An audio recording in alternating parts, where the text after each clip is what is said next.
Welcome to this week's edition of the Green Wisdom Health Show. I'm Janet Lewis. And I'm Dr. Lewis. And we are going to educate you a little bit today about heartburn, indigestion, and misery on me. And for those of you that are not familiar with who we are, we do low-cost lab work all across the United States so that we are not guessing about what's going on with your health issues. And then we put you on pharmaceutical-grade supplements, which we're going to address a little bit of those supplement issues at the end of this show. And we keep you from buying the wrong things at the health food stores and getting a better grade quality of product that is based on your lab work and not just guessing. So with that, Dr. Lewis, we've had many questions about heartburn and indigestion, and apparently that's a big deal. They apparently give you a lot of medications for it and over-the-counter medication. So we're going to help you decide where the indigestion or heartburn could be coming from. Is there something you can do about it naturally? And what is going on with it? So would you please enlighten us as only you can do? The pressure's on again. One thing you can do is you can always go on WebMD, because it's like one of those choose-your-own-adventure books where the result is always death, like being pushed off the cliff.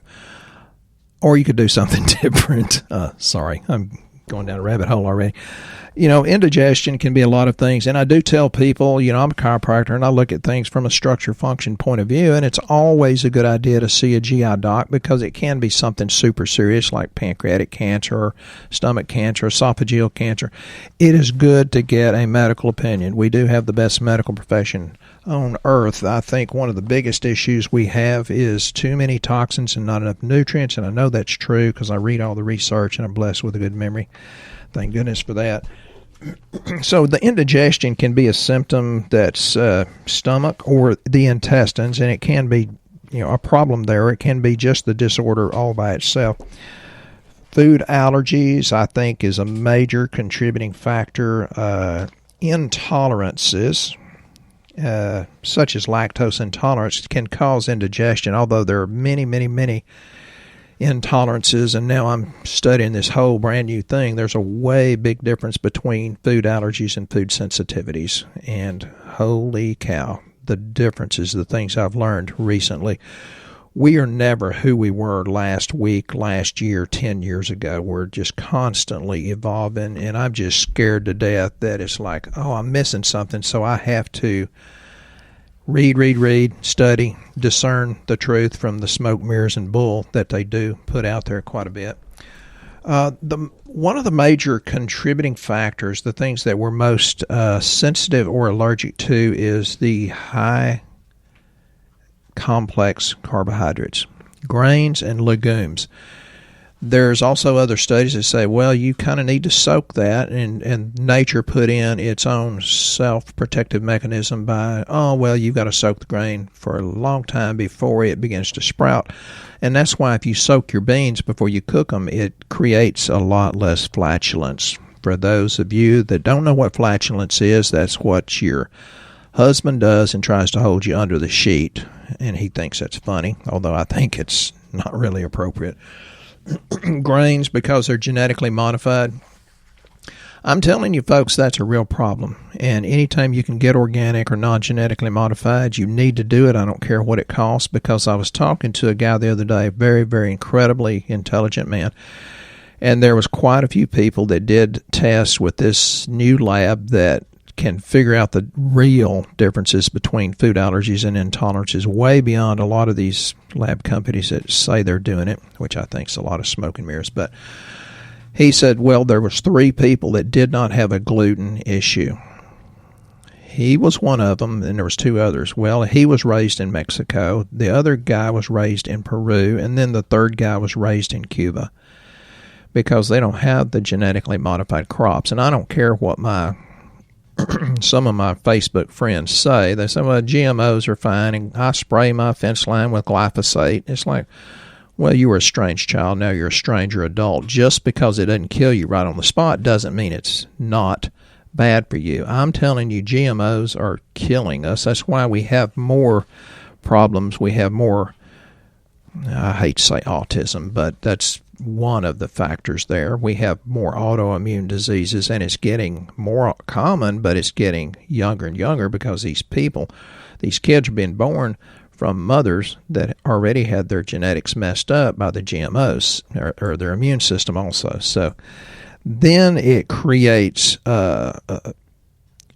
bad bacteria because it kills the good bacteria, and that's why I tell people it's really hard to get probiotics to where they really and truly colonize in the gut. So the bacteria changes, then you get SIBO, small intestine bacterial overgrowth. The gut then produces toxins. Now these toxins will damage the mucosal lining, and that's what you would call leaky gut.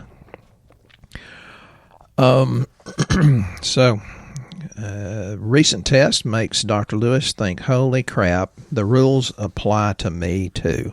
So I've got to give up gluten. I knew what my limits were. Well, guess what? You can't fix yourself. So folks, don't think you can get information and fix yourself, because Dr. Lewis, as brilliant as I am, I'm not smart enough to fix myself. So thank God for Janet. It's interesting you talk about these tests, which you and I both ran. The one thing that was on this, it's called a wheat zoomer test. It actually has the ability, because we're all probably going to fail it, and we know we're full of gluten. I thought she was going to say we're full of something else. Because of the bad crops, like you said. But it also has a part of a test that's called a fusion SNP, where it shows you if you're headed towards celiac disease from having too much gluten. And incredibly, it can be, a slight amount, a moderate amount, or a high amount, and you have celiac disease, which is a horrible thing to have. And that's where your GI doc comes in to diagnose this stuff. The good news about this test is it can show you headed that way and say, hey, if you don't stop eating gluten, you will have celiac disease. And if you stop it, you can actually start reversing it. So we haven't found any other test out there like it that actually can tell you that you're headed that way, and you stopping the gluten could actually reverse it and cause you to not have celiac. So that's pretty exciting. And I know y'all are all going to say, well, when is this coming on the on the actual website so we can order it? We're still working out a couple of the bugs on it, and then we've got to build those on the back of the website. We're trying to figure out what you guys would be interested in as far as packages, and we're trying to keep the cost low. So we will have those. They are incredible.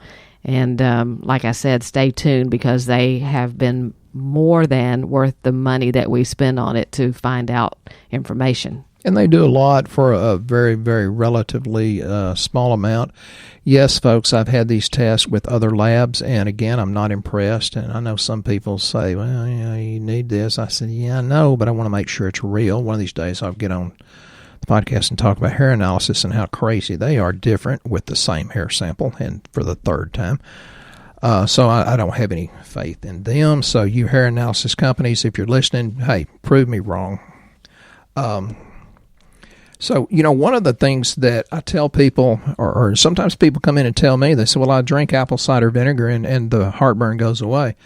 Well, yes, it's a little bit acid. If you can drink apple cider vinegar and make you feel better, for God's sake, you need digestive enzymes and probably just straight hydrochloric acid with betaine. And hydrochloric acid is trimethyl. And, well, when you say trimethyl, that means it's a methylizer. That means a cleanser. So don't be afraid to take digestive enzymes and or hydrochloric acid with pepsin. So, yeah, apple cider vinegar is a good thing, but I think it's super, super simplistic. What about the drugs they give you for these things? When you say I have heartburn, are those really curing the issue, or what exactly is happening with the drug part of it?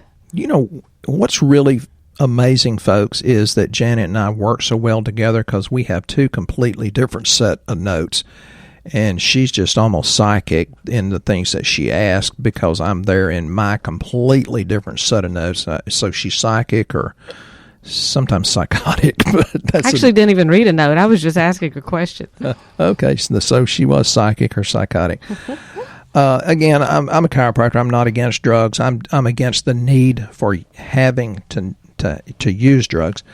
They put my mother on some drugs once upon a time. My sister called me and says, my mother's sitting there looking in the mirror talking to somebody else. She's urinating freely. She's constipated, cannot poop. And she's making coffee with no coffee and no water, and she's trying to turn the stove on and can't get it turned on. Thank God there was a safety device because it was gas. And I said, oh, good Lord, I'm booked up. I said, never mind, I'll cancel the whole day. And I went to see my mother, and they'd put her on some anti-acid drugs to make her feel better. And I'm not against that, but it lowered her B12 so much she got dementia. And then they put her on, because she got that dementia and had some brain issues from that. And they didn't even start small. They hit her with huge dose. And then they put her on a well-known antidepressive drug. And I went to see my mother, and I tried to figure out what was going on. I got her antidepressive drug, and I gave it to another sister. I said, here, you take this crap. My mother's not going to take this. And I gave her MD the research on B12, said, please start giving my mama B12 shots. And she wouldn't do it, even with the research. I don't know why. So I gave my mother massive doses of sublingual and oral B12. You have to go way beyond the RDA, because there's always, or almost always, an absorption problem. And within about 3 weeks, my mother knew who she was looking at in the mirror. She could make coffee. I mean, her mind came back within about 3 weeks, all because we gave her B12. Of course, it had the B6 and the B1, It's very, very important. And you think we don't have nutrient deficiencies, you're crazy, because, we've known in America that our soils were depleted since the early 1900s, depleted of the minerals, which helps make the vitamins. So back to the drug point. And again, I told my mother, I said, well, if it gives you that much relief, go ahead and take it, but you have to take digestive enzymes. That sounds like a broken record.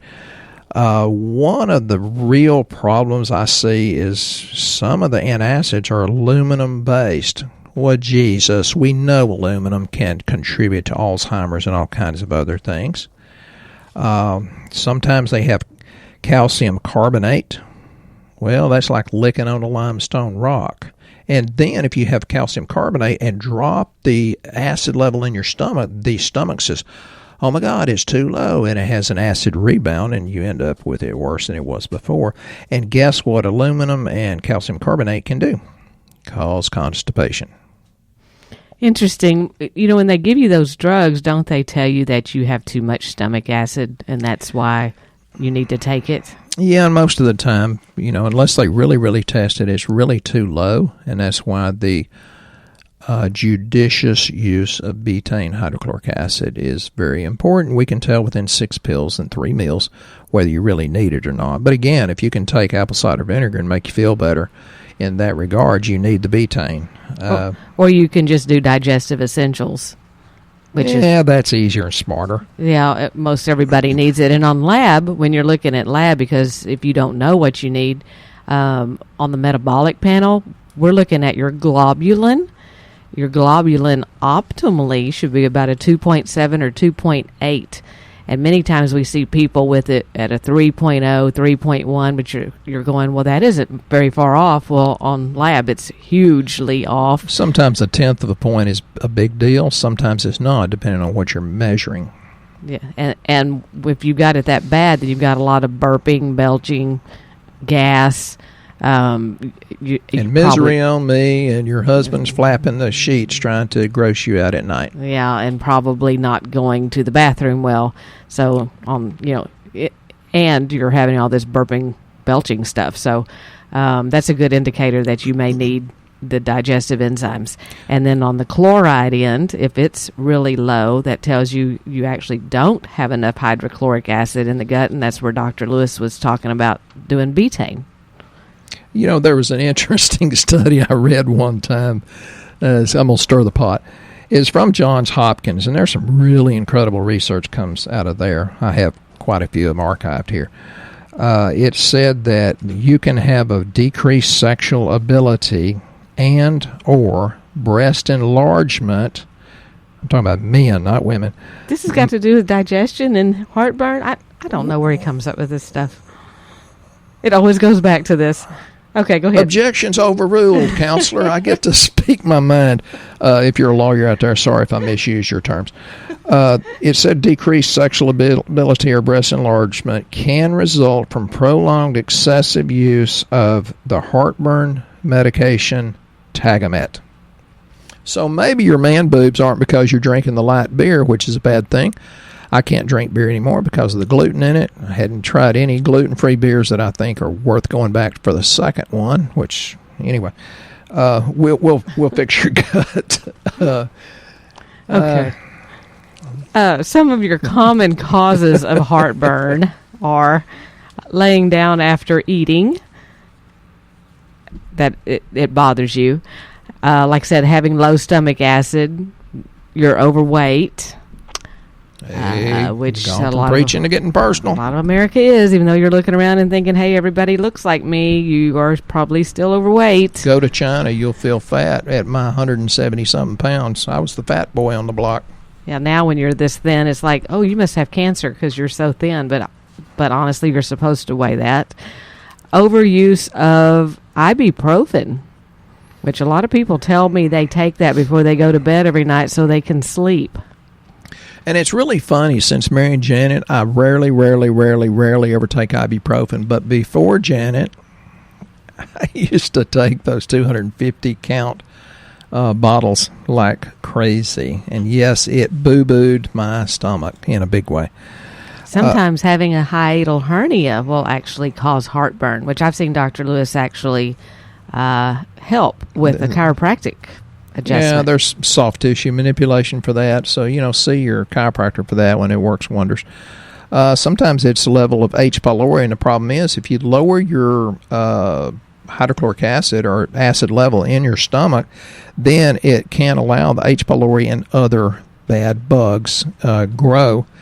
And then they can actually get into the bloodstream and start burrowing little holes into the arterial walls. So there's many reasons why you need to, think about this. And it can be, as heartburn can be, just a magnesium deficiency, which almost everybody has. Even our government, as brilliant as they are, says the average American only gets 40% of your daily requirement of magnesium. And you talk about H. pylori. A lot of people don't even know if they have H. pylori, but one way you can tell if it might be H. pylori is if you're in the middle of that hurting like that and you drink a little bit of tea, any kind of tea, and it calms it down, or if you drink water and it makes it worse. So if it calms it down or the water makes it worse, it's generally H. pylori, and we do have products for that like GastroMend. And, and maybe we are to discuss some of the products that we have beside just digestive essentials that actually help calm down some of the heartburn. And some that you've probably not heard of. We've got a new one that it doesn't taste great, but it works like crazy. It's called Mastic Gum DGL. Yeah, it tastes like dirt.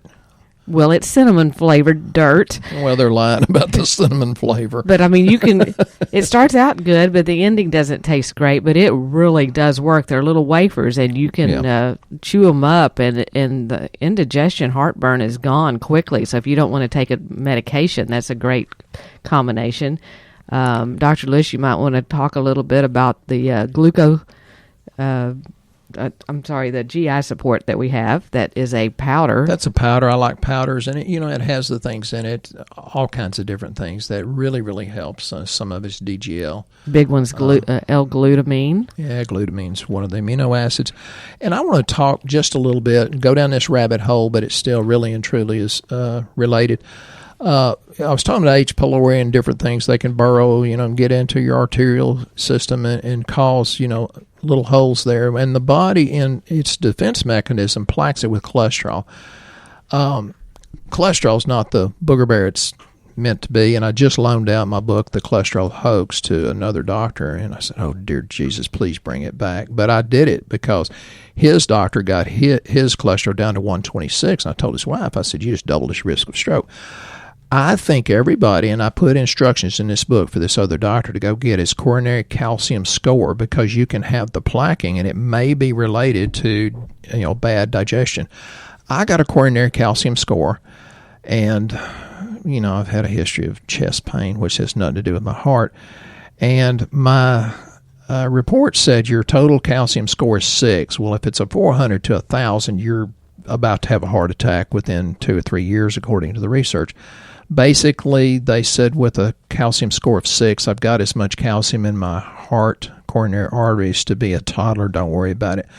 And the reason I talk about that is because there's an amino acid that's called acetyl-L-carnitine. And that's an incredible one. We actually stock that because it's so good. Some of the things it does, it's good for cognition, mood, and Alzheimer's disease. It's good for antiretroviral neuropathy, peripheral neuropathies. It's good for attention deficit hyperactivity disorder and Fragile X syndrome. It's good for just straight depression. It's good for cardiovascular function. It's good for chemotherapy-induced neuropathy. Good Lord, we get all those people. They said, well, I have this neuropathy. I said, have you had chemo? Well, the first hint is they're growing their hair back out. And I said, yeah, I put you on acetyl-L-carnitine and a few other things. And all of a sudden, it takes a little time, but they get well. It's been studied for HIV infection, to help prevent diabetic cataracts. Men's health, it can reverse infertility. I've given that, about 2 other things, to men that had sperm count that was deformed and weren't swimmers at all, and then all of a sudden their wife got pregnant in the next 3 to 6 months. And it's good for Peyronie's disease. It's good for people that have alcohol and cirrhosis of the liver, alcoholism, and it just goes on and on and on. And I'm telling you, people that just take the acetyl-L-carnitine and didn't link it to anything else, they notice a lot of other things get better. So yeah, bring me back out of that rabbit hole, and I'll get started down wherever you wanted me to go. Well, I want to make sure we address the question that we had here last week that we did not get to, from Penny, which she would like to know about nitric oxide.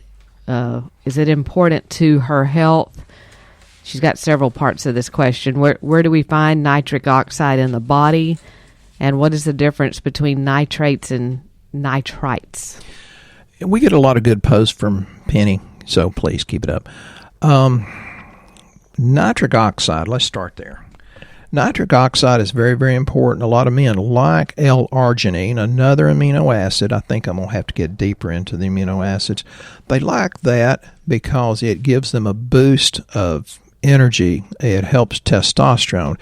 It helps the cardiovascular system. It helps circulation. And it helps with erections. And all these guys come in and say, well, do you have any of this? I said, yes, but citrulline works better. If you knew the difference between arginine, man, yeah, it gives you that big burst, but it's quick. If you take citrulline, it has a half-life in the body, and it lasts so much longer. Read between the lines there, men. And that's why we have citrulline in our blood pressure formula. It works so much better. And I'm not against arginine. It does work. But they both create nitric oxide. And what that does, it keeps the surface of the blood vessels really kind of smooth so the platelets don't bind, and decreases the chance of clots. Read into that. That's what that means. There are some research studies that said you can get too much nitric oxide in your body, so be careful there. That's why you go for professional advice, hopefully to Janet and me. It helps remove the oxidants, like you've heard, antioxidants like C and E. And vitamin C and E actually help stabilize the nitric oxide. So that's from L-arginine, but more importantly and longer lasting is from L-citrulline. Now to the question about nitrates and nitrites, one of them has, I think, 3 molecules of oxygen and the other one has 2. Again, I've told you several times I hated chemistry. I did have to pass it, though. They put the nitrates in the meat, to cure the meat because it gives it the pink or reddish color, which makes it more attractive. If you don't put it there, the meat turns brown, even though that may not be a bad thing. It's better looking if it's pink, at least in our subconscious mind. There's some people that said the nitrates and nitrites increase your risk of cancer, but I personally think that's questionable because if you have the other things that help with this, the changes where it gives off these oxygen molecules, like the C and the E, the antioxidants like our quercetin bromelain, I'm not sure that would increase your risk of cancer. But like I say, that's questionable. You can read WebMD and come to a horrible conclusion, or you can get on internet, get somebody's crazy opinion, or you can dig down into the real research. Nitrates come naturally. There's actually more of them in veggies, and the GI systems, it goes into the GI system, or from the GI system from your vegetables, and goes into the bloodstream, which is kind of antimicrobial, kill the bad booger bears like virus, yeast, fungus, bacteria. So I don't think it's a bad thing. They say avoid them, and again, I'm not sure that's really correct. So you be the own judge. And if people say, but I'm allergic to them. Well, maybe you need the digestive enzymes and the probiotics and a few other nutrients. And when your body's working correctly, people say, I don't know, but my allergies or sensitivities went away. Yeah, and speaking of probiotics, do they have anything to do with making indigestion or heartburn or any of that stuff be less? Many, many times, because it can overpower bad things like yeast, fungus, virus, and H. pylori. My favorite, and we've had about 20 different probiotics. We're trying to get them down to about 6 different choices, and we've got another one that's we call it ProBio Complete, and it's got all the good stuff. It's got the lactobacillus, different strains, and especially the salvarius, which starts in saliva, good for the mouth. It's got the bifidobacterium. It's got the streptococcus thermophilus, which is the good strep, not the bad one. It's got enough of the lactobacillus and the different bifidobacterium to be good for the gut, from small intestine to the colon. But that one's wonderful because we have for many, many years carried the Innate, their 2014 or 5014. All the people out there listening that are taking that product now know that has been a staple of ours for many, many years. I actually am changing that product to the ProBio Complete based on us doing it because, we don't put anything in here unless we've done it. And between the 3 of us in here, we usually have a problem that warrants the use of one of those products to try. And we do experiment with other people, too. Yes. And that ProBio Complete, the lady that told me about it said, it'll make you go to the bathroom, or if you don't have problems needing that, it won't make you go to the bathroom. And I thought, how could one probiotic do that? And it's actually in clinical research trials. It is such a big deal. But it's a big deal. Right. It is a big deal that it's in research trials. And she was absolutely right. That is a phenomenal probiotic. And people are going to say, oh, but it's got to stay refrigerated. Honestly, if you're going to take it within 18 months, it does not have to stay refrigerated. Some of these are not that fragile. If you forget it in your fridge, put it by your bed, take 1 or 2 before you go to bed, because that's when you've got the least competition. Not taking in some of the toxins like genetically modified foods and chloride and fluoride in your water. So I take most of mine at night.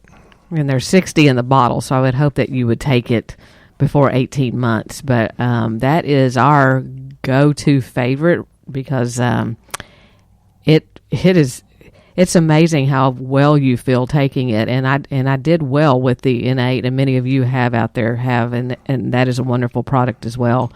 This one is just taking it to a whole new level, and I could not believe it. So, and financially, it's still a really good investment. It's actually a better investment than it's saving you some money. So we're doing that as well. But I wanted to mention that's why that one's there. So, Dr. Lewis, we're coming to the end of the show, unfortunately, and this really goes by fast. Is there anything that you would like to add in to help people realize that they can have a life worth living and feel good? Yeah, I'm always full of Stevenisms, and people say, you should write that down. I said, well, you're impressed by it. You write it down. I think life's too short to be little. You need to go big or go home. One thing I'd like to say is when you really decide to get well, you will, because decisiveness is magnetic. So, always be good to other people. Always remember, outside the will of God, there's nothing you want. Inside the will of God, there's nothing I fear. So if you fear your health, come on in. We'll help you nutritionally. We'll help you spiritually too. I'll put on my cheerleading outfit and help you through it. Life is too short to be little. So, folks, it can be much, much, much better. You can have the pain of change and change for the better, or the pain of staying the same. So let's get well. Let's make it a great life. And for those of you that can't come on in because you're not in East Texas, you can go on our website to greenwisdomhealth.com, fill out the health survey. We can help you in any state across the United States that you're in. And let's get you started having a life worth living. We'll be here next time on the Green Wisdom Health Show.